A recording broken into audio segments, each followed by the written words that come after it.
Jurang resesi ekonomi kian mendekat dan saat pemerintah mengumumkan pertumbuhan ekonomi kuartal kedua minus 5,32%. Beragam strategi mulai dari pemotongan pajak penghasilan, insentif pada sektor pariwisata, stimulus untuk pengusaha besar, dan bantuan tunai bagi pekerja diharapkan mampu menaikkan pertumbuhan ekonomi kuartal berikutnya. Apakah beragam resep pemerintah efektif menyelamatkan perekonomian tanah air dari ancaman resesi atau pemerintah harus memutar otak mencari strategi lain untuk menjaga pertumbuhan ekonomi? Dan malam ini kita akan membahasnya dengan narasumber yang bergabung dari luar studio melalui sambungan Zoom. Yang pertama ada Dhani Amirul Ihdan, tenaga ahli utama KSP. Selamat malam Bang Dhani. Selamat malam, Mas. Assalamualaikum warahmatullahi wabarakatuh, seluruh pemirsa CNN yang berbahagia. Salam sehat selalu. Ya, waalaikumsalam. Terima kasih Bang Dhani sudah bergabung dengan kita malam ini. Dan ada Muhammad Faisal, Direktur KOR Indonesia. Selamat malam Bang Faisal. Selamat malam. Assalamualaikum warahmatullahi wabarakatuh. Waalaikumsalam warahmatullahi wabarakatuh. Terima kasih juga Bang Faisal sudah bergabung dengan kita. Sebelum kita berbicara lebih jauh bagaimana kemudian asumsi-asumsi yang berkembang di masyarakat terhadap pemahaman dari frasa atau diksi resesi ini, saya ingin ke Bang Dhani dulu. Bang, berikan kita pemahaman yang sederhana, bagaimana kemudian bisa memahami apa yang dimaksud dengan resesi kalau kita paralelkan dengan background ekonomi atau kondisi perekonomian Indonesia saat ini dari versi pemerintah. Apa kemudian yang bisa kita pahami soal ini, Bang? Ya, pertama tentu secara sederhana, sebagai dampak dari COVID-19 ini, tentu yang harus kita antisipasi melalui berbagai terobosan pemerintah di bidang fiskal, moneter, maupun mendorong sisi penawaran, itu tujuannya adalah, baik fiskal maupun kebijakan moneter itu adalah mendorong yang disebut dengan permintaan agregat. Kenapa permintaan agregat ini harus ada? Karena memang mendorong suatu mekanisme pasar dalam sebuah proses ekosistem perekonomian nasional, dalam sebuah ekosistem yang disebut dengan produksi, distribusi, dan konsumsi. Dan kita tahu bahwa kuartal pertama kita pertumbuhan ekonomi kita masih positif sekitar 2,97%. Itu kuartal kedua memang kita negatif di angka 5%. Nah, kuartal ketiga ini didorong semaksimal mungkin dengan resources yang kita miliki, yang kita bisa gunakan resources itu adalah kebijakan fiskal dan moneter. Nah, kebijakan itu untuk mendorong permintaan agar terjadi di dalam pas. Karena itu, maka pemerintah mendorong konsumsi masyarakat melalui belanja pemerintah yang ditingkatkan.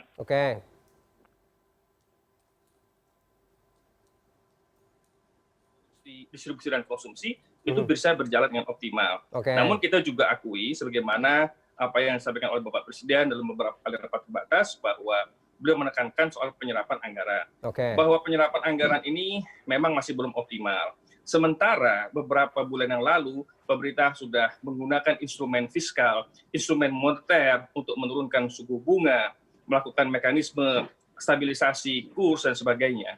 Dan itu dilakukan secara berkelanjutan, bersamaan sekaligus.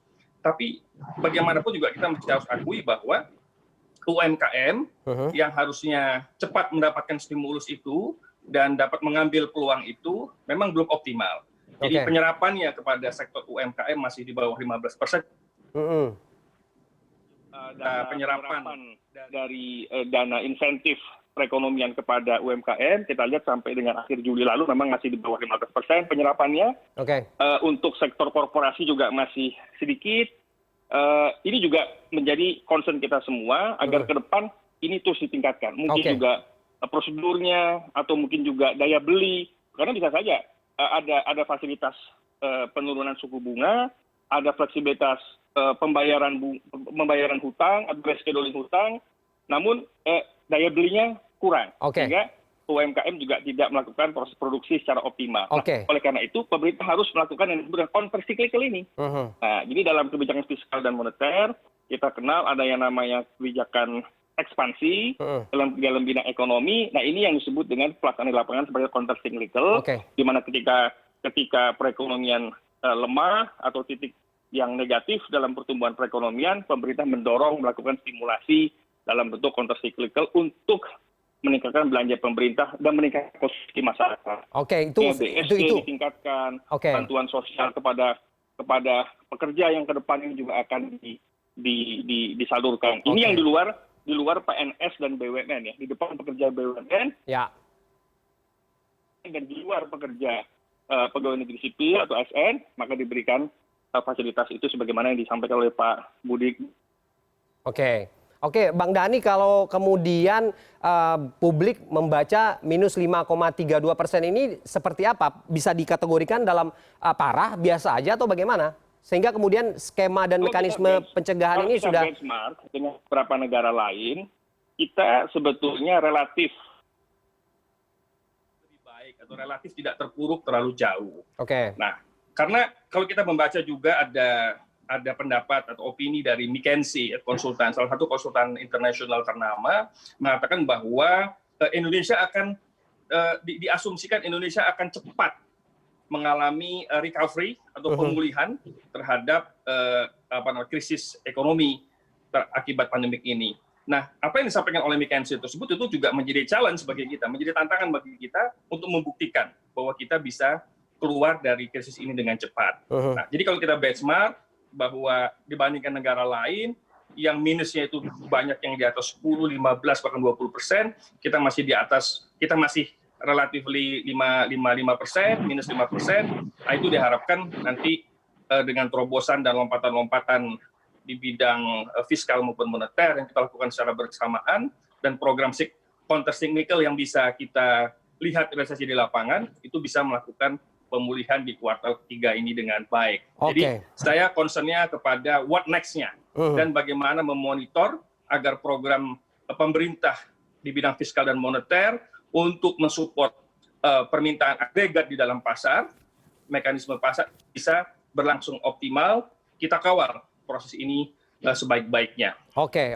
Artinya memang sudah optimistis begitu strategi dari pemerintah. Saya ke Bang Faisal. Bang Faisal, kalau kemudian berdasar daripada tadi penjelasan Bang Dhani bahwa kemudian kita bisa membaca soal peluang Indonesia ini akan menghadapi masa resesi atau tidak. Perspektif Anda bagaimana?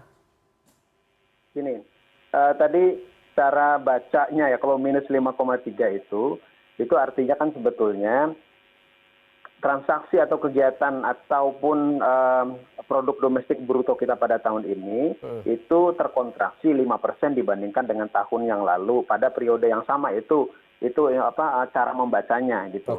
Memang ini tidak baik. Kalau minus ya jelas tidak baik lah. Kalau orang kita selama ini kan positif dan 5 tahun terakhir lebih itu 5% ke atas gitu ya. Nah, tapi kalau kita bandingkan dengan kondisi resesi terakhir itu tahun 98, jelas 98 jauh lebih dalam, dia minus 13. Nah, jadi begitu cara membacanya. Nah, tadi kembali ke pertanyaannya apa, Mas? Bagaimana kemudian dengan kondisi minus seperti itu bahwa kemudian kita tidak bisa pungkiri ada ancaman juga kalau resesi akan bisa berpeluang terjadi. Bagaimana perspektif Anda? Kalau kita lihat optimistis pemerintah dengan segala mekanisme dan strateginya ini sudah siap begitu? Ya. Yang jelas kalau dia minus ya pada kuartal 2 ini kan tentu saja menjadi alert yang semestinya harus ditanggapi secara serius oleh pemerintah. Jangan sampai berkepanjangan, itu dia. Gitu. Memang kalau dibilang resesi atau tidak belum. Kalau berdasarkan kesepakatan umumnya ekonom itu kan 2 kuartal berturut-turut. Ya, jadi nanti kalau di kuartal 3 seandainya kita minus lagi itu baru technically masuk resesi. Tapi saya sebetulnya tidak terlalu ingin kita terjebak pada label resesi atau tidak. Karena mau nama labelnya resesi atau tidak sekarang itu sebetulnya kondisinya sudah tidak baik lah. Maksudnya artinya dibandingkan dengan tahun-tahun yang lalu. Bukan berarti kita lantas mengajak masyarakat untuk kemudian panik. Tidak, justru jangan gitu ya. Ini memang kondisi tidak baik, tapi saya pikir untuk masyarakat, saya pikir memang tidak perlu panik. Ya, karena kalau panik nanti malah responnya lebih buruk ya terhadap kondisi perekonomian secara nasional. Jadi ini kita mestinya ya memang bekerja sama saling membantu pemerintah dan pelaku usaha dan juga masyarakat untuk supaya tidak terjadi hal-hal yang kita tidak inginkan pada ekonomi kita. Tapi bagi pemerintah jelas ini mestinya menjadi sebuah warning, harus bekerja lebih keras lagi gitu. Oke. Saya nanti akan kembali ke Bang Dhani, termasuk juga akan melihat bagaimana pemerintah bersiap melihat dalam kuartal ketiga, membaca dalam 2 bulan atau 3 bulan terakhir ini seperti apa kemudian stimulusnya sudah mulai berjalan dari sekarang, apakah kemudian demand-nya ini tepat sasaran atau tidak, dan apa kemudian strategi yang mesti dipersiapkan secara tepat begitu, atau apa langkah lain begitu supaya tidak ada lagi narasi yang mengatakan bahwa ancaman resesi ini begitu menakutkan bagi masyarakat. Kita akan kembali, CNN Indonesia Newscast akan kembali usai jeda.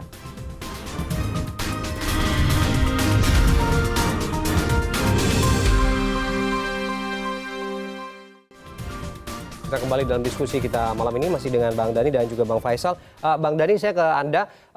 Bang, refokusnya sudah, anggarannya juga sudah digelontorkan. Bentuknya juga masih kita ketahui bahwa ada BLT begitu berupa stimulus-stimulus di beberapa sektor gitu ya. Yang terbaru soal BLT kepada para pekerja begitu. Nah, ini mekanismenya seperti apa, dan kalau bisa kita hitung-hitung seberapa besar sih membawa pengaruh terhadap persentase pertumbuhan ekonomi kalau kemudian kelas masyarakat di level ini dijadikan sasaran untuk agar anggaran ini bisa diserap secara maksimal begitu? Baik, jadi kita tahu ya bahwa produk domestik bruto ya, PDB itu formulasinya adalah government expenditure ditambah dengan investasi, ditambah konsumsi masyarakat, ditambah selisih antara ekspor dikurangi impor. Okay. Nah, dalam hal ini ketika pemerintah mendorong government expenditure dan penyerapannya juga masih belum optimal, nah ini yang digenjot pemerintah supaya realisasinya ini optimal. Nah, kemudian konsumsi masyarakat itu dari mana? Dari daya beli. Daya beli dari mana? Ya dari uang yang didapatkan. Nah, karena kita tahu dampak COVID ini mengakibatkan beberapa sektor mengalami permasalahan yang serius terhadap proses produksi dan distribusi, mengakibatkan banyak pekerja yang dirumahkan. Ada yang juga di PHK, dan juga terdampak juga para pekerja informal. Nah, pekerja formal yang di PHK ataupun yang dirumahkan juga, ini kan kalau yang di PHK ataupun dirumahkan kan juga ada program lain yang disebut dengan kartu prakerja. Nah, tapi untuk para pekerja yang penghasilannya di bawah 5 juta, dan itu iuran BPJS ketenagakerjaannya, BPJS ketenagakerjaan itu 150.000 ke bawah, maka diberikan bantuan 600.000. Nah, selama 4 kali. Itu untuk mendorong daya beli. Mendorong daya beli supaya konsumsi itu naik. Setelah konsumsi itu naik, sedikit banyaknya itu mempengaruhi produk domestik bruto atau pertumbuhan ekonomi kita. Nah, kita tahu sekarang ada korban pekerja yang terdampak akibat COVID itu jumlahnya sekitar 2,1-2,2 juta sampai dengan saat ini. Nah, 2,1-2,2 juta dari populasi pekerja yang terkena dampak ini kan paling besar itu ada di 5 provinsi di Indonesia. Ada dari Jawa Barat, yang paling besar itu sekitar 400, hampir 400.000. Ada ada DKI Jakarta, Jawa Tengah, Jawa Timur, dan Riau. Ini 5 provinsi dengan dampak pekerja akibat COVID yang besar. Karena ini dampaknya besar di 5 provinsi besar ini tapi jadi berlaku seluruh Indonesia ya. Saya hanya menggambarkan ada 5 dampak ini. Nah, dari angka 2,1 juta ini, jumlah yang terdampak kan banyak dari para pekerja formal yang juga tidak bisa mendapatkan gaji secara utuh umpamanya. Nah, sementara ada yang dapat 5 juta 1 bulan, kriteria 5 juta itu tentu sudah dihitung ya oleh teman-teman di komite, indikatornya 5 juta, kenapa yang 5 juta yang diberikan bantuan 600.000 rupiah, itu juga tentu ada parameter-parameternya. Tapi intinya adalah sebagai dampak pekerja yang terdampak itu diberikan langsung bantuan untuk meningkatkan daya beli. Daya beli yang tinggi mengakibatkan mendorong konsumsi naik. Konsumsi yang naik itu juga mengakibatkan ada kontribusi terhadap produk domestik bruto. Oke, kalaupun tumbuh prediksinya berapa persen, Bang? Karena kalau kemudian kita paralelkan dengan situasi sekarang begitu ya, apakah kemudian dengan stimulus seperti tadi itu akan menjamin bahwa masyarakat memang akan melakukan apa namanya ya, spending money begitu untuk konsumsinya supaya bisa diserap begitu anggaran yang sudah diberikan. Ini jaminannya bagaimana? Nah, seperti yang tadi disampaikan oleh Bang Muhammad Faisal, itu betul. Bahwa sekarang ini kita concernnya kepada daya beli, program pemerintah. Ya, penyerapan program pemerintah dan daya beli. Apa itu jaminannya? Apakah langsung PDB kita, pertumbuhan ekonomi kita bisa positif? Ya, tidak ada yang bisa memberikan kepastian. Apalagi ini sekarang di kuartal kedua kita sudah minus 5%. Tapi yang harus dilakukan oleh pemerintah menjaga agar tidak merosot lagi minusnya. Jangan sampai minus 5, merosot lagi minus 7, minus 10. Nah, itu yang harus kita jaga. Maka itulah namanya counter cyclical tadi. Kebijakan ekonomi, fiskal dan moneter dengan kebijakan ekspansi untuk melakukan counter cyclical ini sehingga daya beli menjadi naik. Kan? Daya beli menjadi naik. Nah, jadi kita melakukan sesuatu, berupaya keras agar tidak masuk kepada jurang resesi. Tadi Mas Faisal sudah mengatakan juga, apabila 2 kali berturut-turut, banyak ekonom berpendapat bahwa apabila 2 kali berturut-turut itu negatif, pertumbuhan ekonomi negatif, maka terjadi resesi. Nah, kita kan tidak mengharapkan begitu, Mas. Nah, kita berupaya supaya ini bangkit. Ini adalah titik terendah yang ada. Ya, pemerintah berharap ini adalah titik rendah yang ada sehingga kuartal ketiga kita bangkit kalau bisa di angka yang positif. Oke, saya ke Bang Faisal. Bang Faisal, kalau kemudian daya beli dan juga konsumsi masyarakat ini diharapkan yang paling bisa membantu mendongkrak persentase pertumbuhan ekonomi ini dengan stimulus-stimulus yang diberikan, apakah kemudian ini sudah tepat pasar atau segmen masyarakat yang disasar, Bang? Karena kalau kemudian dari beberapa analisa untuk pasar segmen masyarakat bawah saja itu hanya memberi persentase 17%, bahkan segmen menengah hanya 30-35%. Ini sudah benar formulanya begini? Gini, kalau yang dimaksud yang 17% itu 40 terbawah itu kan segmen untuk stimulus yang bansos mestinya. Nah, bansos itu berbeda lagi. Nah, yang disebutkan tadi itu subsidi untuk yang gajinya di bawah 5 juta itu saya pikir dia kategori segmen yang lower middle income population. Jadi yang di atas miskin, tapi dia sebetulnya juga ya tidak cukup sekali, apalagi kalau dia berkeluarga. Nah, jadi saya pikir ini artinya sasaran untuk mendorong konsumsinya ya itu bukan lagi miskin sekarang, tapi juga menyasar sampai ke kelas menengah yang lapisan bawah. Saya pikir secara konsep ya bagus-bagus saja, dan bahkan memang semestinya itu diharapkan bisa mendorong konsumsi, karena proporsi dari, atau kalau kita berbicara masalah kontribusi terhadap konsumsi secara nasional, kalau yang 40% terbawah itu 17%, maka 40% yang di tengah dan 20% yang paling kaya itu kontribusinya 83%. Jadi ya memang ya kelas menengah ini lebih besar lah kontribusinya terhadap konsumsi. Jadi kalau mau menyasar itu untuk mendorong konsumsi ya bagus saja, dan memang mestinya yang paling bawah dulu. Nah, hanya saja kalau ingin kita lebih memastikan, bukan kita tidak bisa memastikan memang, tapi kita berusaha supaya dia efeknya terhadap konsumsi kan maksimal.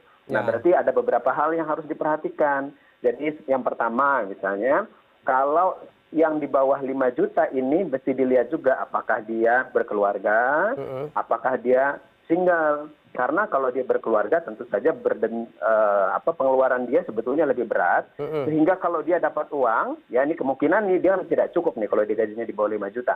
Nah, kalau dia dapat uang berarti kemungkinan besar ya logiknya dia akan spending gitu ya. Karena selama ini kurang cukup gitu. Nah, beda dengan kalau single. Kalau single gajinya misalkan 4 juta sekian gitu ya, dia dapat misalnya. Nah, ini kemungkinan besar tidak di-spend ya. Jadi bisa jadi malah di saving lagi gitu. Jadi harapan untuk kemudian meningkatkan spending ya jadi tidak tepat. Nah, ini makanya harus diperhatikan satu. Yang kedua, juga basisnya kan BPJS Ketenagakerjaan. Nah, ini kita perlu cross check juga apakah ini gaji pokok ataukah take home pay. Dan karena kita tahu yang tercatat di BPJS Ketenagakerjaan seringkali beda sama realita. Jadi kita menganggap ini sebagai gajinya secara total ya, Oke. take home pay istilahnya. Nah, tapi seringkali yang dicatat di situ gaji pokok, tapi sebetulnya take home pay-nya lebih besar. Nah, itu harus diantisipasi karena kalau orang seperti ini kategorinya yang dikasih subsidi, nah ini yang saya khawatirkan itu tadi tidak malah di-spend karena dia sebetulnya penghasilannya lebih tinggi, ya sudah agak tinggi. Nah, sehingga itu bisa jadi malah di saving ya tidak di spending Ya. karena ke dalam kondisi sekarang juga kan psikologisnya kalau orang yang punya uang itu akan menyimpan ya akan mencoba menabung ya. Makanya kita lihat sekarang kan harga emas itu naik ya karena orang mulai saving. Tapi itu kalau orang yang punya simpanan ya. Nah, tapi kalau yang kurang cukup ini ya dari sisi penghasilannya, kalau mereka dapat tambahan subsidi, nah kemungkinan mereka akan spending karena yang basic needs-nya ini saja kurang. Begitu. Jadi yang pastikan bahwa ini yang dikasih adalah memang orang-orang yang membutuhkan, yang bukan untuk di-saving. Oke. Nanti saya akan tanyakan lebih lanjut ke Bang Dhani bagaimana teknisnya soal BLT ini, termasuk juga apa yang harus dipasang kuda-kuda seperti apa nih kita sebagai masyarakat untuk mengantisipasi kondisi-kondisi seperti ini. Kita akan temukan jawabannya usai jeda. CNN Indonesia Newscast akan kembali sesaat lagi.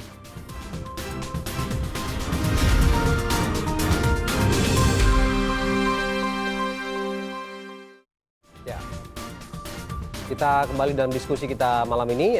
Saya ke Bang Dhani. Bang Dhani, kita ingin mengetahui bagaimana sih sebenarnya mekanisme dan prosedur serta bagaimana menyasar orang-orang yang paling tepat memang menerima stimulus berbentuk BLT seperti ini. Karena kemudian di situasi yang seperti sekarang ini yang kita bisa katakan tidak ideal ini, tentu secara mekanisme dan birokrasinya tentu tidak sama dengan situasi dan kondisi yang normal begitu, yang usual begitu. Bagaimana kemudian ini juga bisa dipastikan bahwa tidak ada berbelit-belit di sana, tidak ada masalah dalam proses pencairan dan pendataan dari orang-orang yang akan menerima ini, masyarakat begitu. Bagaimana? Iya, pertama saya kembali tegaskan bahwa ini semua untuk mendorong konsumsi masyarakat. Konsumsi masyarakat itu ingat di dalam PDB itu konsumsi masyarakat itu proporsinya di atas 55-60% loh dari total PDB kontribusinya. Jadi kalau ini bisa optimal maka 55-60% lah kira-kira itu mendorong pertumbuhan ekonomi kita. Yang kedua, kita juga tahu bersama bahwa masalah manajemen pendataan di Indonesia ini di pemerintah juga masih belum begitu baik sehingga Presiden mendorong untuk ada integrasi data secara terpadu. Dan akibat big data management kita juga masih belum baik, sehingga dari mulai penyaluran bansos kemarin juga masalah terbesar adalah masalah verifikasi data. Data kita itu bersumber dari, kalau untuk bantuan sosial ya, itu bersumber dari DTKS, Daftar Terpadu Kesejahteraan Sosial, yang sejak 2015 loh. Sejak 2015 artinya sudah 5 tahun, sudah 5 tahun belum diverifikasi lagi, dan ini baru diverifikasi lagi. Itu kalau kita menyangkut bantuan sosial. Nah, untuk menyangkut bantuan kepada pekerja, ya, yang tadi proporsinya yang di bawah 5 juta. Nanti kita akan, ini kan baru saja diluncurkan program ini, dan kita harap bisa secepatnya bisa direalisasikan. Nanti apakah itu tentu, apakah dari take home pay atau seperti apa, nanti diatur lah bagaimana mitigasi-mitigasinya. Namun, kalau untuk pekerja tentu datanya bersumber dari BPJS Ketenagakerjaan. Dan perusahaannya juga harus perusahaan yang sudah mendaftarkan diri ke BPJS Ketenagakerjaan. Maka tadi saya sampaikan yang iurannya 150.000 ke bawah satu bulan. Sehingga itu mendapatkan prioritas mendapatkan bantuan itu. Oke Bang, karena kenapa kemudian ini menjadi penting? Percuma saja rasanya kalau dengan langkah yang extraordinary seperti ini, tapi mekanisme dan birokrasinya juga semakin sulit sampai ke masyarakat begitu Bang. Ini yang harus dijawab oleh pemerintah begitu ya? Nah itulah makanya dibuatlah yang namanya Komite Kebijakan untuk Pemulihan Ekonomi Nasional dan Transformasi Ekonomi plus penanganan COVID.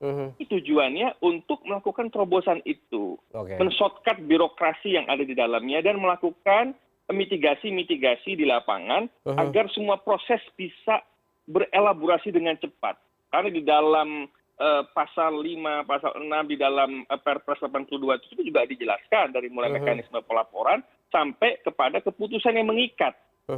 Keputusan komite ini yang mengikat kementerian dan lembaga yang terkait. Nah, sehingga ini akan berelaborasi, bersinergi dengan kementerian dan lembaga yang terkait dalam bentuk dorongan-dorongan di lapangan, pelengkapan dokumen operasional agar pejabat publik, pejabat pembuat komitmen di dalam lembaga pemerintah itu punya satu guidance, punya pedoman yang clear untuk bergerak lebih cepat, mengambil keputusan lebih cepat tanpa penuh ketakutan dengan mitigasi-mitigasi risiko yang sudah dipersiapkan. Nah, inilah tujuannya terbentuknya komite. Nah, di samping itu pemerintah juga melihat bahwa ada berbagai sektor industri yang terdampak langsung dan kondisinya cukup berat, seperti sektor pariwisata umpamanya. Nah, sehingga kemarin juga sedang diajukan suatu proses holdingisasi antara sektor penerbangan dan sektor pariwisata. Memang pendekatannya adalah pendekatan korporasi, holding, pariwisata dan penerbangan. Tetapi dampaknya juga berpengaruh kepada sektor ekonomi retail dengan keterlibatan UMKM di dalamnya. Di situ ada ekonomi kreatif, ada pariwisata, ada hotel, restoran, souvenir dan sebagainya yang diintegrasikan dalam ini yang otomatis ikut serta dalam kebijakan holdingisasi tersebut. Jadi ini adalah sebagai bentuk pemerintah secara korporasinya diperbaiki, lalu multiplier efeknya terhadap para UMKM dan mitra-mitra binaan juga ditingkatkan peran sertanya. Sehingga konsumsi hidup, daya beli hidup, dan industri hulu dan hilir bisa secara bertahap ini kembali. Ingat loh, secara bertahap. Karena ini recovery, tidak bisa ujuk-ujuk langsung growth, tapi dia ada milestone perubahan dan recovery yang bisa terlihat tahapan-tahapannya. Artinya kepastian dan komitmen itu yang kemudian kita tunggu implementasinya di masyarakat. Saya terakhir ke Bang Faisal. Bang, kita sepakat ya kalau kita selalu optimistis dengan apapun tools dan juga apapun upaya yang dilakukan oleh pemerintah, formula apapun yang digunakan lah untuk menghadapi situasi ekonomi khususnya yang paralel dengan kondisi pandemi COVID-19 saat ini. Bagaimana kemudian kita masyarakat bisa siap, Bang? Apa yang perlu kita persiapkan untuk menghadapi situasi seperti ini dan kemudian juga menampik bahwa ancaman resesi itu sepertinya tidak sebegitu menakutkan sekali begitu, sehingga tidak ada lagi frasa atau narasi-narasi menyeramkan seperti ini? Begini, kalau pertanyaannya bagi masyarakat, sekali lagi saya sampaikan bahwa tidak perlu panik. Ya, karena kita jangan memperburuk suasana dengan kepanikan. Kita belajar dari kondisi tahun 98, ya, di mana krisis itu terjadi, mengalami eskalasi ketika terjadi kepanikan, ketika masyarakat memborong barang-barang di mal, di pusat perbelanjaan, di toko-toko, kemudian rushing, mengambil tabungannya di bank. Nah, ini balas sampai kepada juga ke sektor keuangan, nanti lari ini krisisnya. Itu yang kita tidak inginkan. Itu yang pertama harus dilakukan. Yang kedua, yang jelas adalah kontribusi bagi masyarakat semestinya harus dipersiapkan adalah tentu saja berjaga-jaga, itu ya sudah pasti. Jadi itu karena kondisi ke depan ini penuh dengan ketidakpastian, ya, itu yang bisa dilakukan bagi masyarakat. Dan satu lagi, ini new normal. Jadi dan kalau kita melihat tren wabahnya, ya, kasus positifnya kan terus naik. Jadi jangan mengendorkan kewaspadaan, justru malah naik kewaspadaan gitu ya. Jadi kedisiplinan harus ditingkatkan lagi karena itu sumber masalahnya adalah wabah, dan kepastian tentang pemulihan itu bergantung juga pada itu. Nah, sehingga masyarakat harus meningkatkan kedisiplinan. Oke, Bang Faisal, terima kasih sudah memberikan perspektifnya. Kita berharap di situasi yang memang tidak menentu seperti sekarang, semua mesin bisa bekerja, tidak hanya masyarakat, tapi juga pemerintah juga perlu lebih strategis lagi untuk bisa melakukan stimulus terhadap semua sektor agar kemudian ancaman-ancaman di bidang ekonomi ini tidak berdampak langsung terhadap kehidupan masyarakat di tengah pandemi COVID-19 ini. Baik, terima kasih Bang Dhani Amirul Ikhdan dan juga Muhammad Faisal, Direktur KOR Indonesia. Terima kasih sudah bergabung dengan kita malam ini.